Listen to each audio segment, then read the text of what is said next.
Hey everyone, welcome to Wednesday Devo for September 2, 2020. I'd like to share with you today from the book of Esther, Esther chapter 4, beginning in verse 12. Esther 4:12. When Esther's words were reported to Mordecai, he sent back this answer: "Do not think that because you are in the king's house, you alone of all the Jews will escape.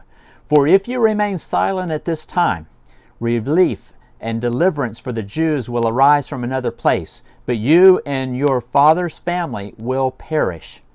And who knows that you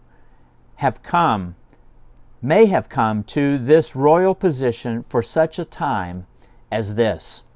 Now these are the words of a man named Mordecai. He's speaking to his cousin, Queen Esther. Esther was the Jewish girl that became queen of Persia and rescued her people from the plot to annihilate them. Her story is recorded for us in the Old Testament book of Esther. The story of Esther actually begins at a king's banquet. King Xerxes was the son of a famous Persian king, Darius the First. Darius the First is mentioned several times in the Bible, in Ezra, in Daniel, and Haggai. And the year of the incident between Esther and the Persian king, King Xerxes, was about 483 BC. At that time, the empire of King Xerxes was huge. In fact, it was the largest the world had ever seen up until that time. As with most of the pagan kings of that day, King Xerxes enjoyed putting on a public display of his wealth and power, which included feasts that sometimes would last up to 180 days. Evidently, during the feast that is mentioned in Esther chapter 1, the king requested his wife, Queen Vashti, to come before the entire assembly and to show off her great beauty by wearing her crown and just flaunting her beauty.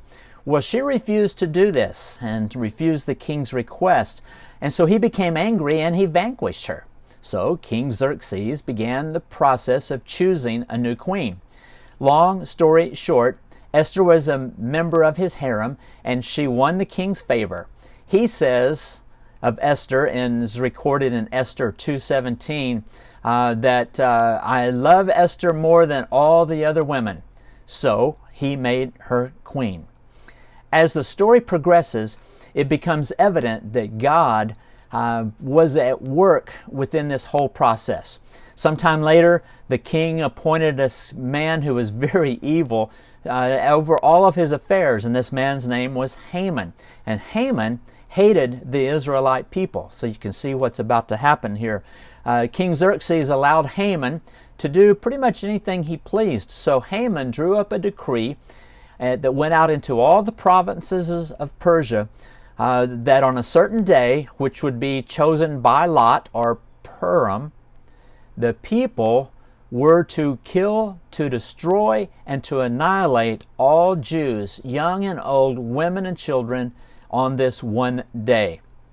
Queen Esther was unaware of what was going on, but her cousin Mordecai and her advisor sent message about this decree and sent a copy of this decree to her, and he asked her to go to the king and to beg for mercy and to plead for him for all of her people.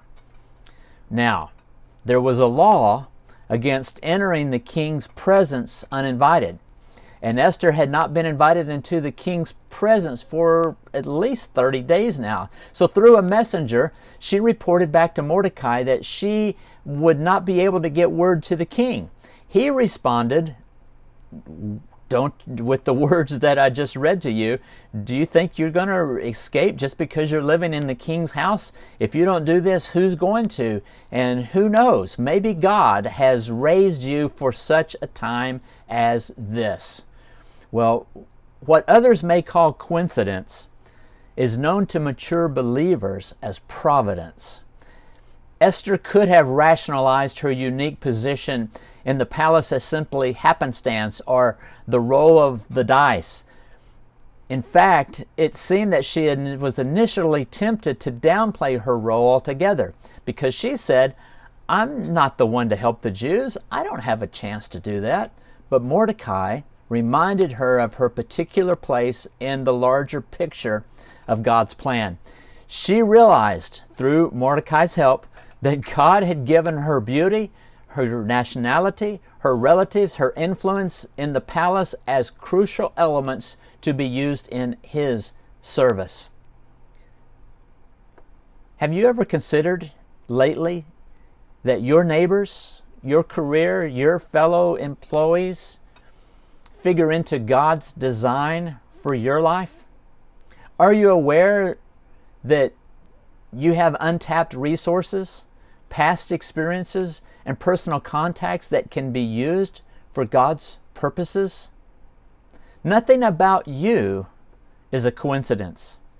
In fact, everything about you is vitally useful to accomplish God's workings.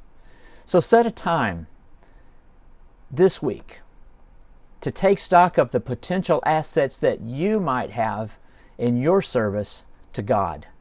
Remember, what others see as coincidence, faith knows as providence. So, in this great display of faith, Esther agrees. She says in Esther 4:16, "Then I will go to the king, though it is against the law, and if I perish, I perish." Well, Esther approached the king, and she was literally risking her life when she did so, but King Xerxes was pleased with her and held out to her the golden scepter which is in his hand, and that was a sign that he was going to accept her into his presence. He must have been feeling good that day. Again, long story short, King Xerxes was made aware that Mordecai was the good guy in this whole scenario, and Haman was the bad guy in this whole scenario. But the decree had gone out from Haman, and it was irrevocable. That's the law of the Medes and the Persians that we've heard of before. But Xerxes was able to order another decree that would counter the first one. And the first one was that they would all be destroyed. The second one was that the Jews had the right to defend themselves against anyone who would attack them. Now that sent joy throughout all of the provinces, and many became Jews out of fear just because they wanted to be able to rise up against the Persians. So enemies did attack on the previously appointed day, but the Jews were victorious over them, as we see recorded in this 8th chapter of Esther. Esther's bravery and faith in God are a testament to the trust that this young woman had in her God. Her life is a lesson of God's sovereignty over His creation. God maneuvers every aspect of life to position people, governments, situations for His plan and for His purpose. We may not know what God is doing at any one particular moment in time, but a time might come when we realize why we have gone through certain circumstances and met certain people, or lived in certain areas, or shopped in certain stores, or taken certain trips. The time may come when everything comes together and we look back and see that we too are in the right place at the right time, just as Esther was. She was in a harem for such a time as this. She was made queen for such a time as this. She was strengthened and prepared to intercede for her people for such a time as this. And she was faithful to obey. Esther trusted her God and humbly served no matter what the cost might have been. Esther is truly a reminder to us that God has promised us, as written in Romans 8:28, and we know that God causes all things to work together for the good of those who love Him, to those who are called according to His purpose. Remember, what others see as coincidence, faith knows as providence. Go out and be the light into your community, into your world on this day.